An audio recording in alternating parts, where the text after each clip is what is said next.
There is a silence in certain landscapes that is not peaceful. It is the sound of absence, a profound, hollow echo where something monumental once stood. In the Bamiyan Valley of Afghanistan, two colossal niches are carved into the sandstone cliffs. They are like wounds in the rock, immense sockets where eyes once were. For 1,500 years, they were not empty. They held the two largest standing Buddha statues in the world, serene figures watching over the Silk Road, their drapery intricately carved, their presence a testament to a confluence of cultures, Greek, Buddhist, Indian. They were not just stone, they were a spiritual anchor, a landmark of human history so vast it seemed geological, a part of the valley itself.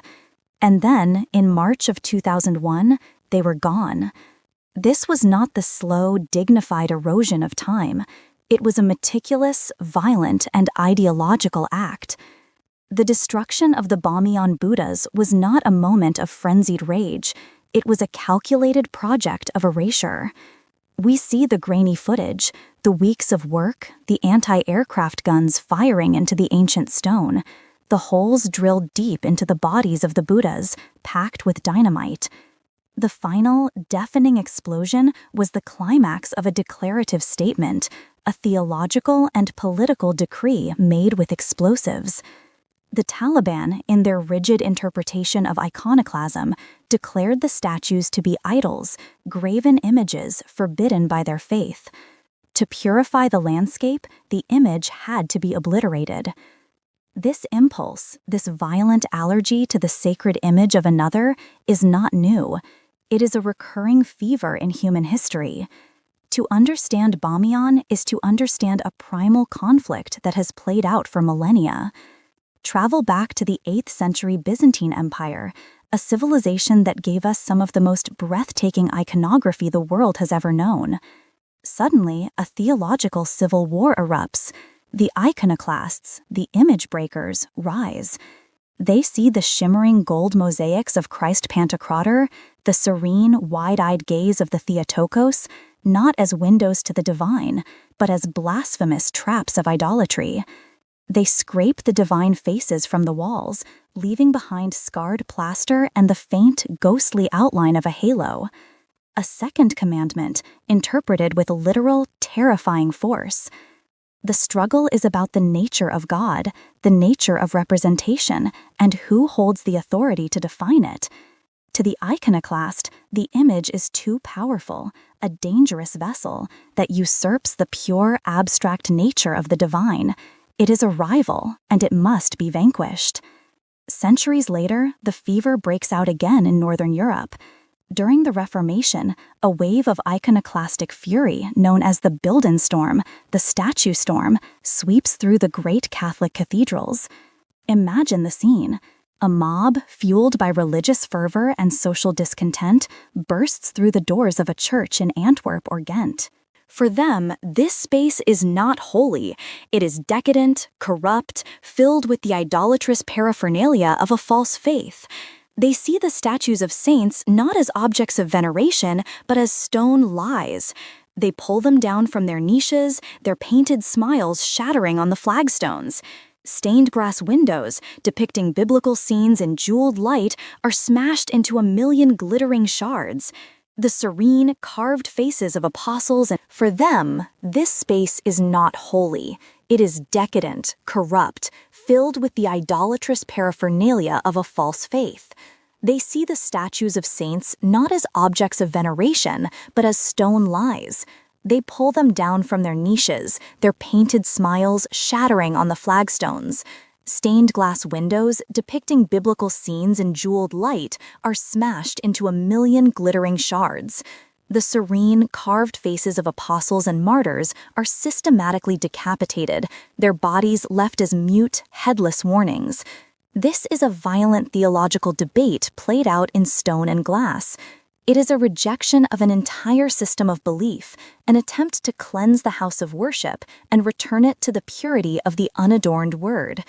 In all these cases, from the Byzantine emperor to the Protestant reformer to the Taliban soldier, the underlying psychology is the same. The image is not inert. It is imbued with a profound and threatening power. It represents a competing worldview, a source of spiritual or political authority that challenges one's own. Destroying it is an act of supreme control, an attempt to seize the narrative, to declare my truth is the only truth, and your symbols have no place here. But here lies the ultimate, uncomfortable paradox.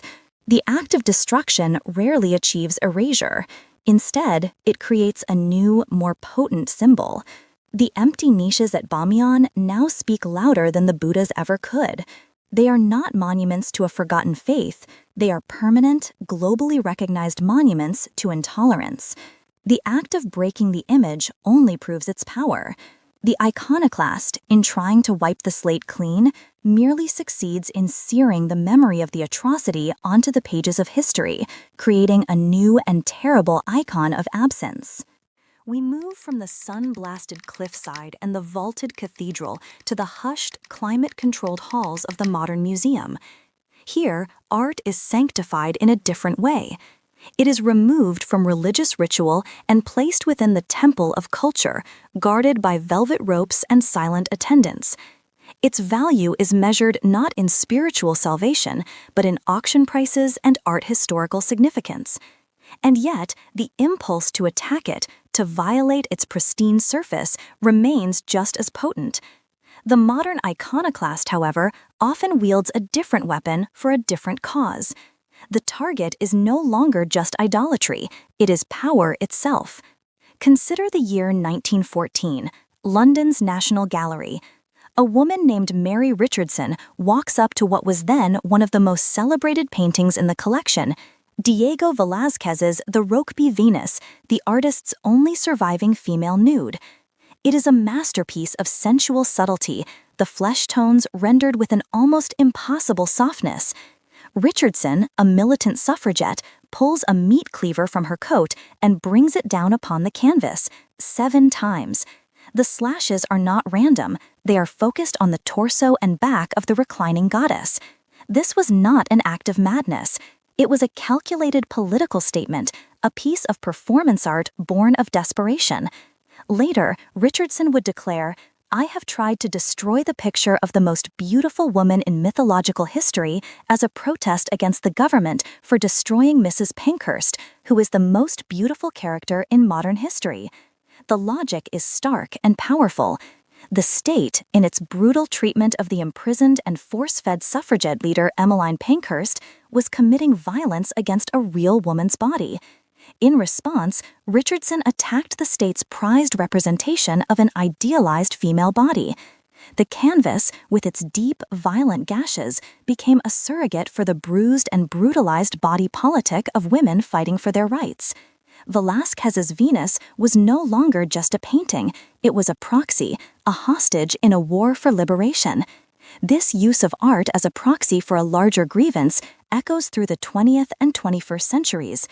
In 1974, the artist Tony Shafrazi walked into the Museum of Modern Art in New York and spray-painted the words "Kill Lies All" in bold red letters across Pablo Picasso's monumental anti-war masterpiece, Guernica. The act seems, at first, like an incomprehensible betrayal. Why attack a painting that is itself one of the most powerful condemnations of violence ever created? But Shafrazi's intent was not to negate Picasso's message, but to co-opt its power. He was protesting the Vietnam War and a recent presidential pardon, and he chose the world's most famous anti-war painting as his billboard. He sought to borrow its moral authority, to attach his own urgent message to its universally recognized cry of suffering. The act was a desperate attempt to scream over the noise of indifference, using Picasso's canvas as a megaphone. This strategy has found a new life in our own time, with climate activists targeting masterpieces by Van Gogh, Vermeer, and Monet. The gestures are often carefully calibrated, tomato soup on protective glass, hands glued to a frame. The intent is rarely to destroy the artwork itself, but to perform its symbolic destruction. The logic is clear. If society values this priceless object more than the planet that sustains us, then we will use this object to sound the alarm. The artwork becomes the stage for a dramatic intervention, its cultural capital hijacked to force a conversation the world seems determined to ignore. The act is a disruption of the narrative. It shatters the reverential silence of the museum and asks an uncomfortable question: what is beauty worth in a world that is burning? In each of these cases, the defaced artwork is a stand-in for a larger system: the patriarchal state, the military-industrial complex, a global economy indifferent to ecological collapse.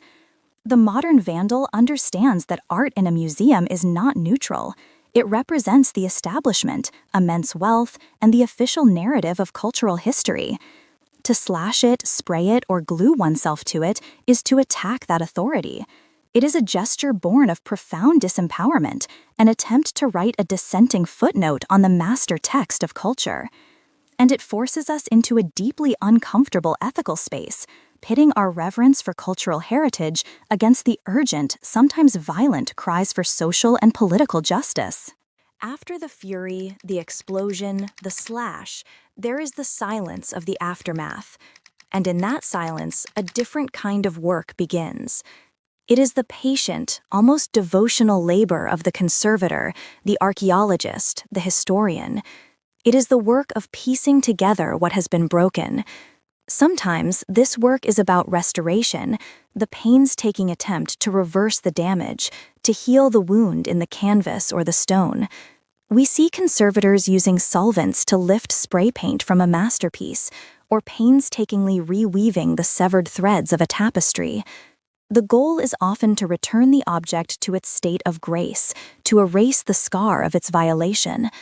But what if the scar is the story? The Japanese art of kintsugi, or golden joinery, offers a different philosophy. When a treasured piece of pottery breaks, it is not discarded. The fragments are carefully reassembled, and the cracks are filled with a lacquer mixed with powdered gold. The philosophy is that the object's history of breakage is part of its beauty, something to be illuminated rather than hidden. The lines of gold tell the story of its survival, its resilience. In a way, every act of iconoclasm, and the response to it, forces us to confront this choice. Do we try to forget the break, or do we allow it to become part of the object's meaning? Sometimes there is nothing left to repair. The destruction is absolute. And in these cases, we witness the astonishing power of absence. For years after their destruction, the empty niches at Bamiyan became a site of pilgrimage. Then, in an act of breathtaking technological art, the spectral forms of the Buddhas were temporarily resurrected, not in stone, but in light. Holographic projections filled the void, ghostly blue giants shimmering in the Afghan night, a testament not to what was, but to the enduring power of what was lost. This was not a replacement, it was a memorial. The art here was not the statue, but the memory of the statue, made visible. Similarly, when a controversial statue is toppled from its pedestal in a city square, the empty plinth that remains is not a neutral space. It becomes a new sculpture. A sculpture about debate, about shifting values, about a community grappling with its own history. The vacant platform becomes a stage for protest, for flowers, for graffiti, for questions. Its emptiness is charged with meaning. This leads us to the central enduring question: can an idea truly be destroyed by destroying its physical form? The history of iconoclasm seems to answer with a resounding no. In fact, the opposite is often true. The act of destruction frequently amplifies an artwork's significance, transforming it from an object of aesthetic or historical interest into a potent symbol of martyrdom and resilience. The Rokeby Venus is no longer just a beautiful Velázquez, it is also the suffragette Venus. Guernica is not just Picasso's masterpiece, it is also the canvas that wore the scars of a protest against another war. Their stories have been deepened, complicated, and enriched by the attempts to silence them.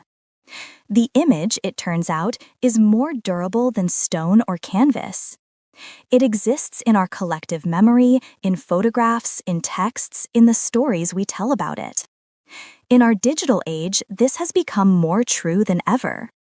An image can be replicated infinitely, stored on servers across the globe, existing everywhere and nowhere at once. The impulse to control and erase images has not vanished. It has simply migrated to the realm of content moderation, censorship, and the endless culture wars fought on our screens. The struggle is the same, a battle over which representations are permissible, which symbols hold power, and whose history gets to be told. The uncomfortable psychology of iconoclasm reveals a fundamental truth about us. We create art to give form to our beliefs, our fears, our aspirations. We build monuments to anchor our memories. And we attack the art of others to challenge their power, to erase their history, to assert our own truth. But the image fights back.